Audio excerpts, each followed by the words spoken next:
Hey, here's the net pays right here. 1400s, 1336, 1322.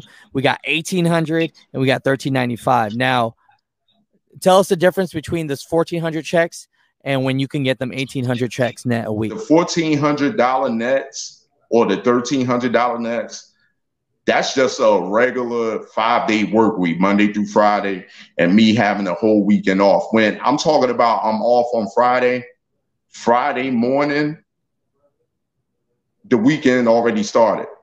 And I'm not coming back to work until Sunday midnight. I hear you, man. So you actually still have some time to spend with family. Yeah, exactly. And then with the $1,800 net, that was a volunteer situation. Somebody, had something to do. So I took his Saturday, and I've been working every Saturday for like the past 2.5 months. So I'm kind of used to that type of money right now. So yeah, you used to that $1,800 a week net. Yeah. So, for people that are thinking about working for this company, you work for the dedicated route.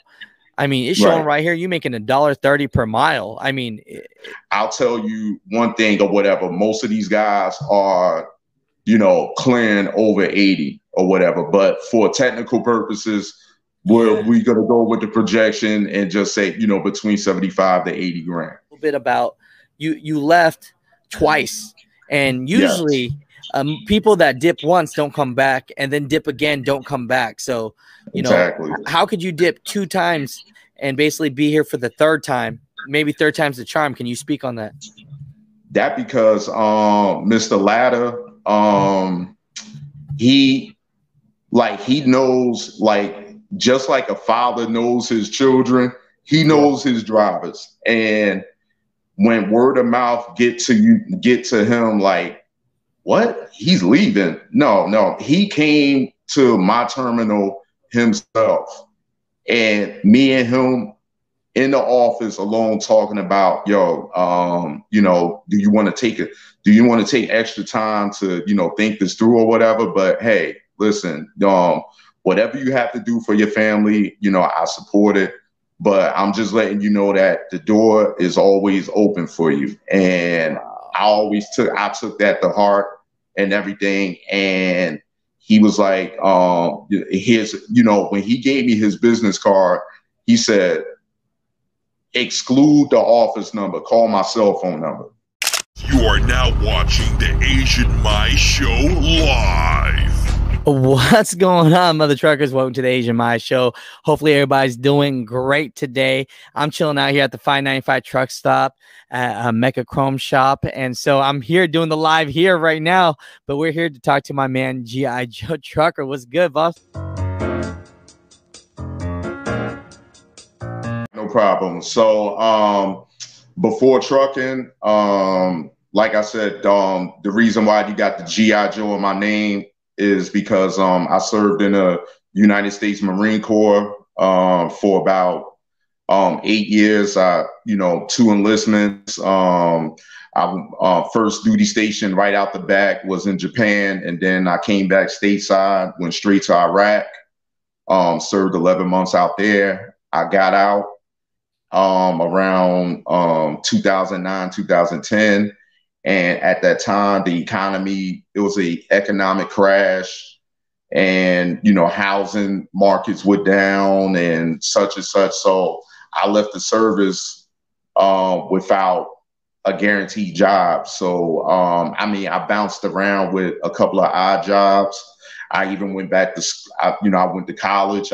When I got my associate's degree, and, spent almost over $50,000 just to get associate's degree. And the only job that I qualified for was to be a secretary, making only about maybe $17 an hour.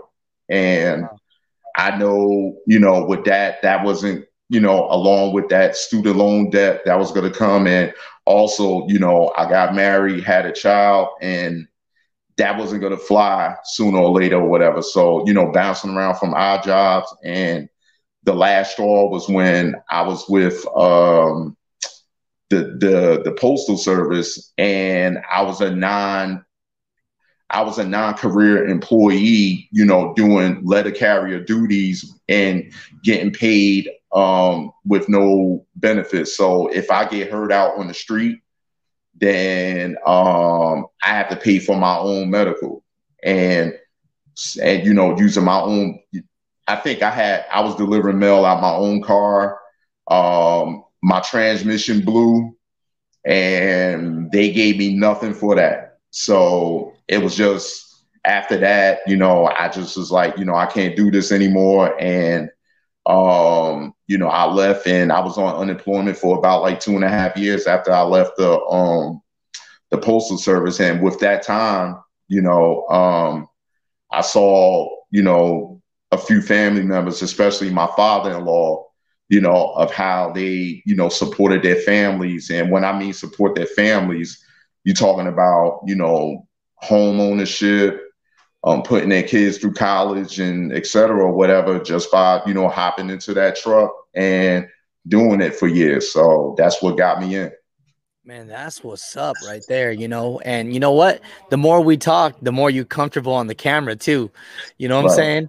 And that's a beautiful thing, because that's really, you know, what I really want to hear from this. And you know, it's one of those things where let's show people, and then this way, because I gotta get your story out right, because I gotta give you your props, baby, because no damn well are you gonna spend 2 tours serving our country and only apply to be able to be a secretary making $17 an hour. No, people need to hear this story. You feel me? Where people are looking, these are the hiring areas, correct? Right, that's correct.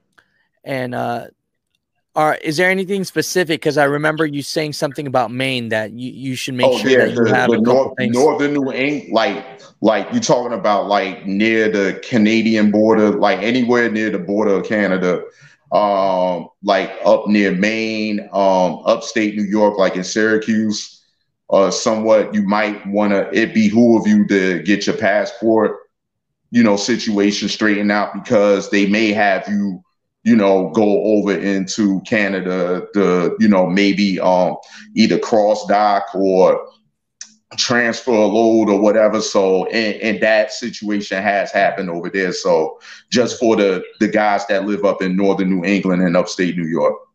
That's what's up. That's what's up. Right. And so, you know, talk about this man real quick, because a disclaimer, I am not sponsored by this company. And the owner of this company was cool with you showing your paychecks, pay stubs, and everything. So he wasn't tripping at all. And, you know, let people know your story with this, because, you know, you spoke a little bit about you left twice. And usually people that dip once don't come back, and then dip again don't come back. So, you know, how could you dip 2 times and basically be here for the 3rd time? Maybe 3rd time's the charm. Can you speak on that? That because Mr. Latta,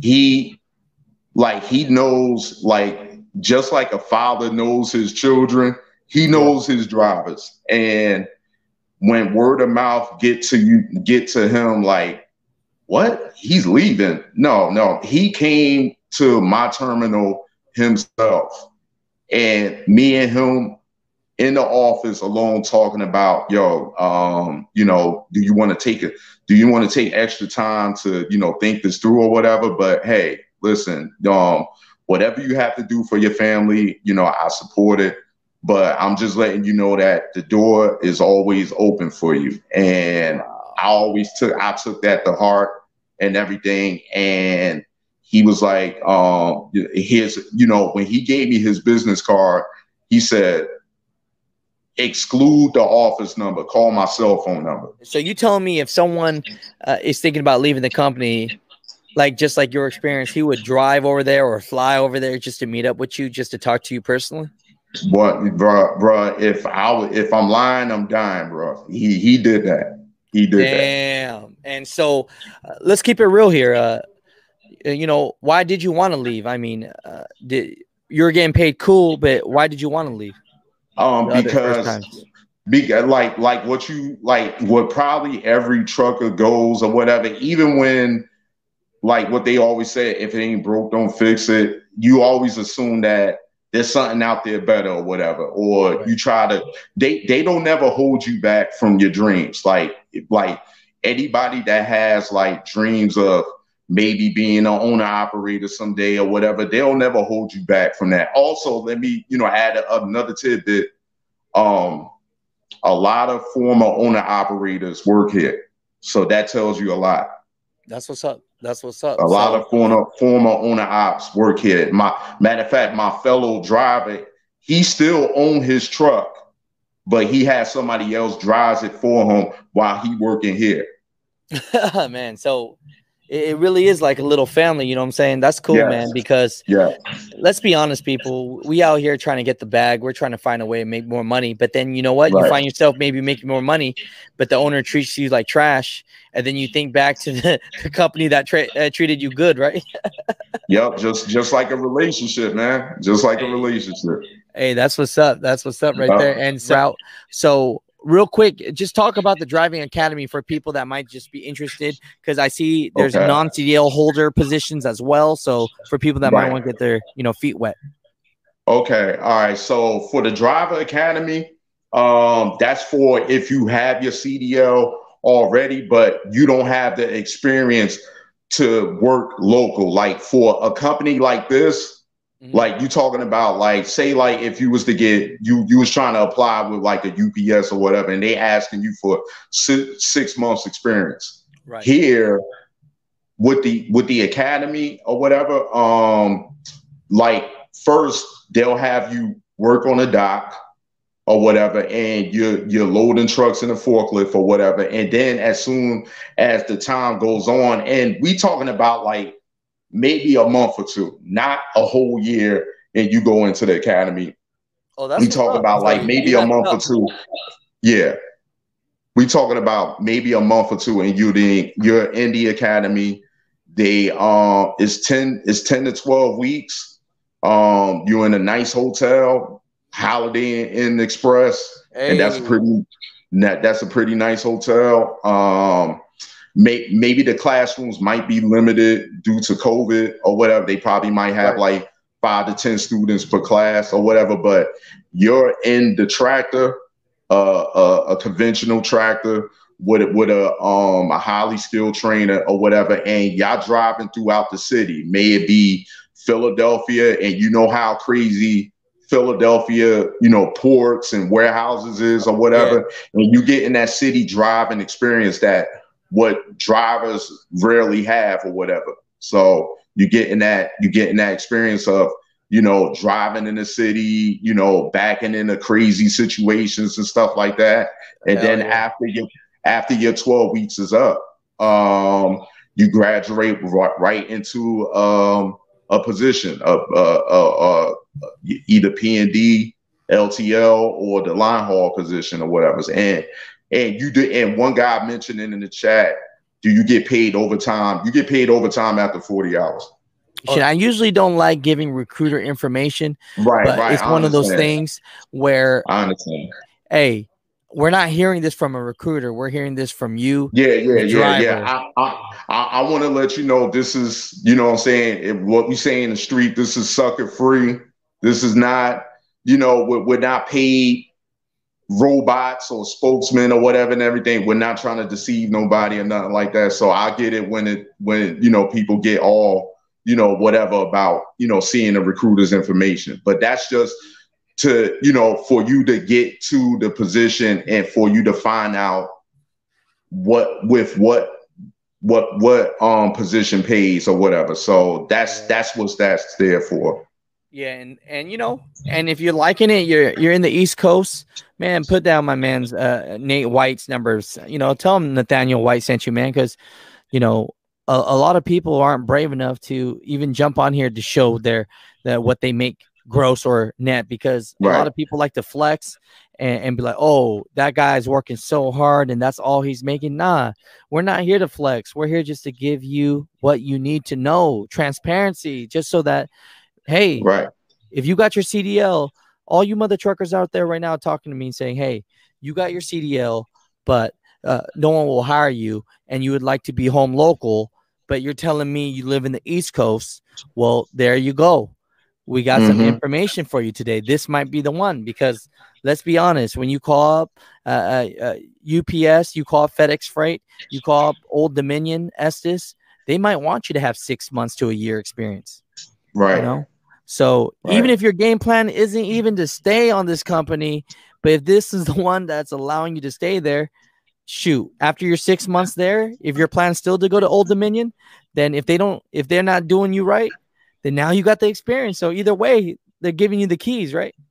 That's right. That's right. And one other thing, I only saw one female driver here. You know, if like, I know this is a male dominated industry, but I encourage the women, to fill out the app too. They're not excluded from this or whatever. Don't be discouraged or anything like that. They're included in this as well. They more than qualified to, come fill out that application. We are the music makers, and we are the dreamers of dreams.